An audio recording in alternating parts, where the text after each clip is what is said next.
Babalik kami! Mas marami! Babalik kami! Mas marami! Babalik kami! Mas marami!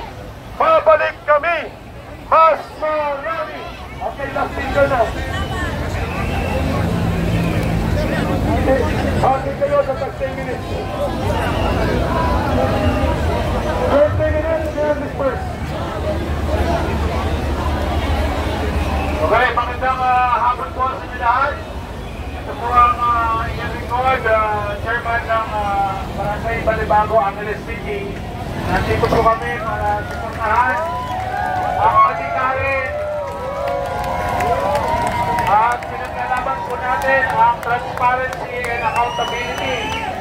Okay, nagkakaroon din po kami ng simultaneous na rally sa aming lungsod, sa aming probinsya. Okay, nung kahapon po, nagkatipon-tipon din po kami sa Pampanga para sumama sa inyong advokasya para linisin ang katiwalian sa aming gobyerno. So, in behalf sa ating mga kasama dito po sa Angeles City na nandito kami ngayon, hanggang kahapon pa, hanggang ngayong gabi, sasamahan natin kayo. Huwag po matatakot at dito po, nasa likod natin ng ating Panginoon ang alam niya kung nasa katiwiran, ipaglaban po natin. Maraming salamat po.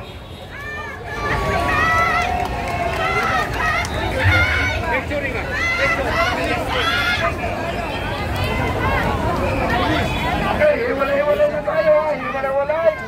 Wala tayong magawa, inutusan lang Philippine National Police sa kanilang tungkulin. Alam natin, masakit sa kalooban ng Philippine National Police. Pero, wala tayong magawa. Susunod lang tayo. Yung pagkain, yung walang pagkain, huwag lang kayo umalis. Mayroon pang darating. Pagkain lang, hintayin nyo. Okay, maraming salamat. Maraming salamat. Oh, makinig. Oh, makinig mo na. Makinig mo na. Marcos resign. Ano ito yun? Ikulong. Marcos resign! Aristuin! Ikulong! Marcos resign! Aristuin! Ikulong! Marcos resign! Aristuin! Ikulong! Sabayan si Kailing! Naisarap mabuhay sa sariling bayan kung walang alipin at may kalayaan. Ang bayan sinisingil, bukas ay mabangon din. At silangay pupula sa binyas ng paglaya. Go! Ibon mang may layang ibagay-bayang bandila. Kulungin mo ang umiiyak, bayan pa kayang sakdan dilag, ang di magnasang makaalpas. Pilipinas kong pinumutya, bugag ng luha at dalita, aming adhika. Makita kang saktan, laya. One more time. Aming adhika. Makita kang saktan, laya. Marcos resign! Marcos resign! Marcos resign! Marcos resign! Babalik kami! Mas marami! Babalik kami! Mas marami! Babalik kami! Mas marami! Maraming salamat! Mamuhay po kayo! Let us disperse people!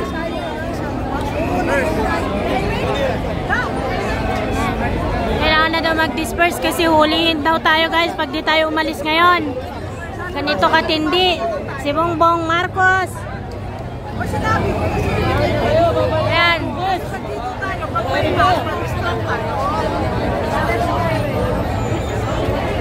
Ang daming pulis ngayon dito.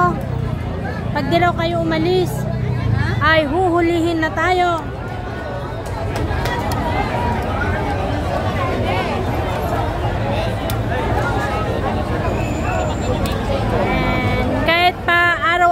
ma-disperse ito guys, hindi na po makakalimutan na sa kasaysayan ng bansang Pilipinas, si Bongbong Marcos ang pinaka-worst na presidente ng Pilipinas. Dahil ayon sa kanyang kapatid na si Senator Amy Marcos, siya ay nagdodroga.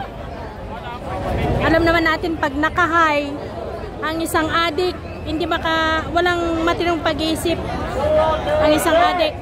Duterte! Duterte! Duterte! Duterte! Duterte! Duterte! Kahit sinisigaw ng tao Duterte dahil si Vice President ay si Sara Duterte. Duterte! Marcos! Kailangan bumaba si Marcos kasi hindi na niya kaya mamunot. As a succeeding president, si VP Sara yung kailangan pumalit sa kanya. Magnanakaw si Marcos!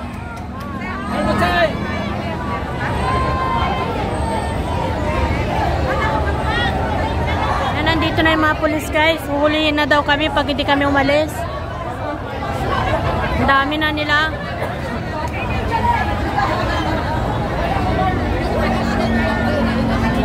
Ito yung mga pulis na huli.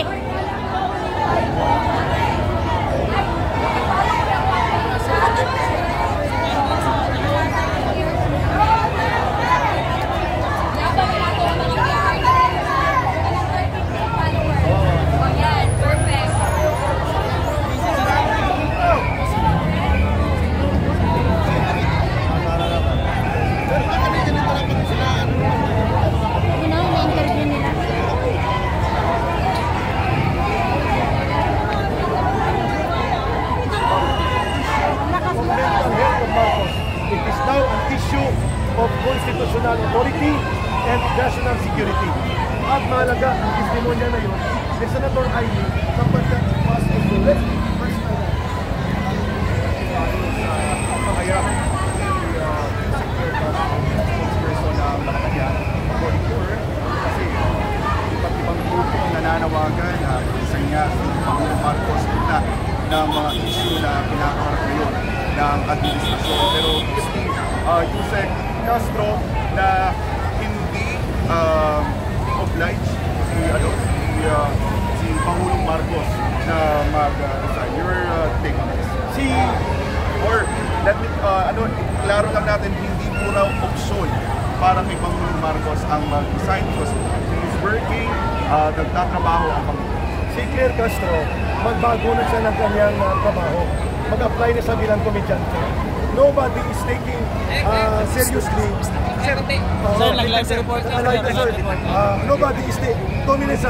Nobody is taking seriously Claire Castro. Mali po siya. The option to resign is within the Constitution. Abogada siya, nakakahiya. Ang sobrang pagkasiksik niya ay nagiging dahilan upang siya ay magiging bobo sa taong bayan. Yan po ang problema. Kung ikaw ay kapitukong sa poder, kapitukong sa pera, Claire Castro, ma'am, you better change career. Be a comedian. People are no longer taking you seriously. Nakakatawa ka na po. Doon naman po sa sinabi ni Secretary John imbestigahan niya ang lahat ng mga nagsalita ng Marcos resign at maging umaruray destabilisasyon sa kumano ang gobyerno during rally doon sa EDSA People Power Monument. Ano po ang masasabi po niyo? Ay ikulong niya kaming lahat kasi libo-libo ang nananawagan ng Marcos resign.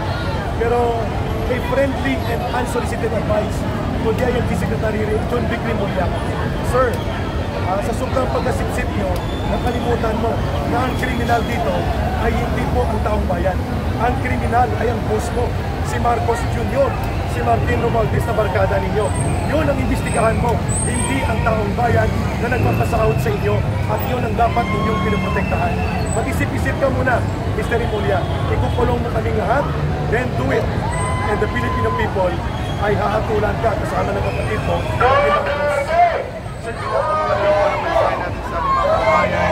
Sa gitna po nangyari na po ng This is the worst ever government. And this is a criminal government presided not only by a plunderer and a corrupt, but a rather drug abuser and illegal drugs kingmaker na ang kanyang pag-ari-arian ay para sa corrupt at mga mandarampon. This is the worst government after the martial law and the dictatorial regime of his father. Mas at least yun nag-iisip. Ito, walang matinong na pag-iisip. Kriminal na, wala pang matinong na pag-iisip. This is a security or national nightmare na dapat tapusin ng sambayan ng Pilipino. Mabuhay ang sambayan ng Pilipino.